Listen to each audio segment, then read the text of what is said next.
Thank you and welcome to the show today. The topic today is the 790 detachment of the AFROTC program at Tennessee State University. And of course we have with us to talk about the 790 detachment, AFROTC, Colonel JWilson.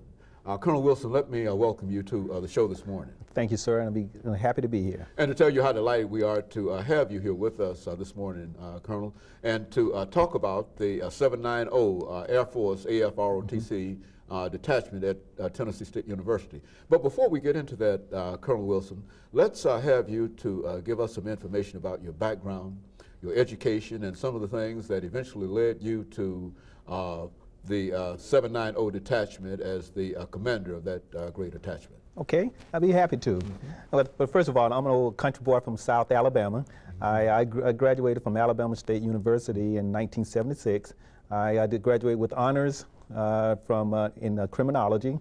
And believe it or not, my idea of growing up as a kid was going to be an Alabama State Trooper. I had no idea that I was going to be an Air Force officer. But one day, let me tell you a little story. One day I was in my room, my brother and I were roommates, and oh, by the way, there are 4 of us in my siblings who are Air Force officers. 2 of us are colonels, 2 lieutenant colonels. So he and I were roommates, and we were talking one day, and he said, you know, big brother, you're a damn fool. I said, why? He said, you want to shave, cut your hair, you know, and get an ROTC. So I thought about it. So I walked over to the detachment one day, walked in, and one of the NCOs said, why don't you come on in and let us talk to you? And the rest is history. And after graduating from ROTC, by the way, also again as a distinguished graduate, and I had the opportunity to go and be a missile launch officer, and on the ICBM crews and nuclear weapons. And believe it or not, it made me become very disciplined. And I realized then what I was in the military for, you know, to safeguard this great country and nation of ours. And then as a result, my career began to grow. After I got off missile crew, and I decided, what am I going to do with myself? Because after that, you have 4 years, and then I could get out.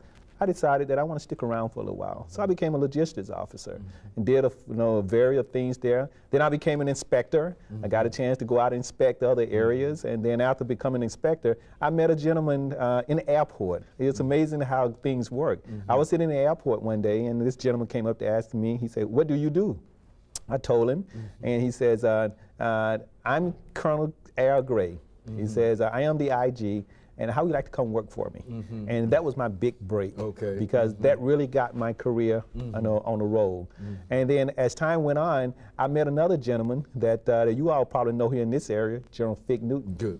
From Tennessee State. Tennessee State grad, absolutely. General Fig Newton was my mentor. I had opportunity to work for him in special operations, and I spent a lot of time in special operations. I had a chance to work for him as a squadron commander at Reese Air Force Base in Texas. I had a chance to work for him as a logistics group commander when I was down at Maxwell Air Force Base in Alabama. And so as a result, I would say that General Newton really was a big influence as far as my career is concerned. And he is part of the reason why I'm here today at Tennessee State University. Because he told me, he said, Wilson, I got a job for you. I said, what's that, sir? He said, I want you to go up to Tennessee State University, make that detachment #1, and don't screw it up, because I'll come back and see you. So I would tell you, my mission, my marching orders are go and make Tennessee State University, ROTC, the best there is. Okay, and I'm sorry, go ahead. No, talk about that detachment. I mean, what is that detachment about? Well, actually, I think it's a great detachment. It's a great detachment in that we have a lot of diversity, because I'm responsible for 12 area universities, and so we have students coming in from as far away as Western Kentucky, Austin P, Middle Tennessee State, Vandy, and so we are a very diverse unit. Now, let me go back in a little history a little bit.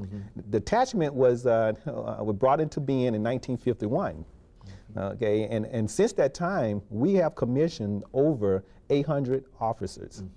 And out of those 800 officers, 2 generals. From that detachment, 790 detachment.